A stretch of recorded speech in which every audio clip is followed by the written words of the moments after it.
ప్రకాశం జిల్లాలో రోజుకో షాక్ టీడీపీకి తగులుతోంది. మొన్న దగ్గుబాటి, నిన్న ఆమంచి వైసీపీలో చేరారు. నేడు మాగుంట శ్రీనివాసులరెడ్డి కూడా వైసీపీ వైపు వెళ్లాలని చూస్తున్నాడు. ప్రకాశం జిల్లాలో సీనియర్ నేత అయిన మాగుంట గత ఎన్నికల్లో టీడీపీ నుండి వైసీపీ అభ్యర్థి వైవి సుబ్బారెడ్డి మీద ఎంపీగా పోటీ చేసి ఓడిపోయాడు. మాగుంట శ్రీనివాసరెడ్డి 1998లో ఒంగోలు ఎంపీగా, తర్వాత 2004లో, 2009లో ఎంపీగా కాంగ్రెస్ తరపున పోటీ చేసి గెలుపొందాడు. 2014లో టీడీపీలో చేరి ఒంగోలు తరపున పోటీ చేసి వైవి సుబ్బారెడ్డి చేతిలో ఓటమి పాలయ్యారు. అయితే గత కొన్ని రోజులుగా మాగుంట పార్టీకి దూరంగా ఉంటున్నారట.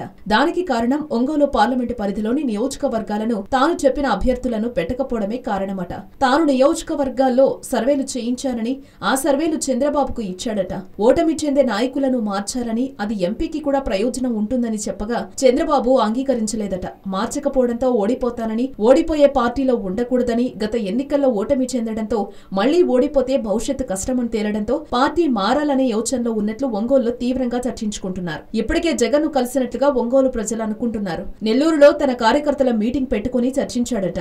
ఈ అంశంపై పెద్ద ఎత్తున ప్రచారం జరుగుతోంది. తాను తన నియోజకవర్గాల్లో సర్వేలు చేయించుకోవడంతో నెగిటివ్ గా రావడంతో పార్టీ మారాలని నిర్ణయం తీసుకోనున్నాడట. మాగుంట చాలా సీనియర్ నాయకుడు. అయితే వైసీపీ బాలినేని శ్రీనివాసరెడ్డి కూడా వైసీపీ అధిష్టానం సమాచారం అందించింది. బాలినేని ఒంగోలు ఎమ్మెల్యేగా, మాగుంట ఎంపీగా ముందు అన్నదమ్ముల్లాగా పనిచేశారు. బాలినేని వైసీపీలో ఉన్నారు కనుక మాగుంటను పార్టీలోకి ఆహ్వానించాలని వైసీపీ అధిష్టానం బాలినేనికి చెప్పిందట. మరియు దగ్గుబాటి, ఆమంచి కూడా వైసీపీలో చేరాలని కలిసినట్టు సమాచారం. కొందరైతే జగన్ ను మాగుంట కలిశాడని కూడా అంటున్నారు. అయితే వీటన్నింటి మీద మాగుంట స్పందించాల్సి ఉంది.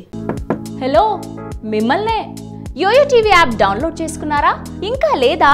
మీ యాప్ స్టోర్ కి వెళ్ళి వెంటనే డౌన్లోడ్ చేసుకోండి.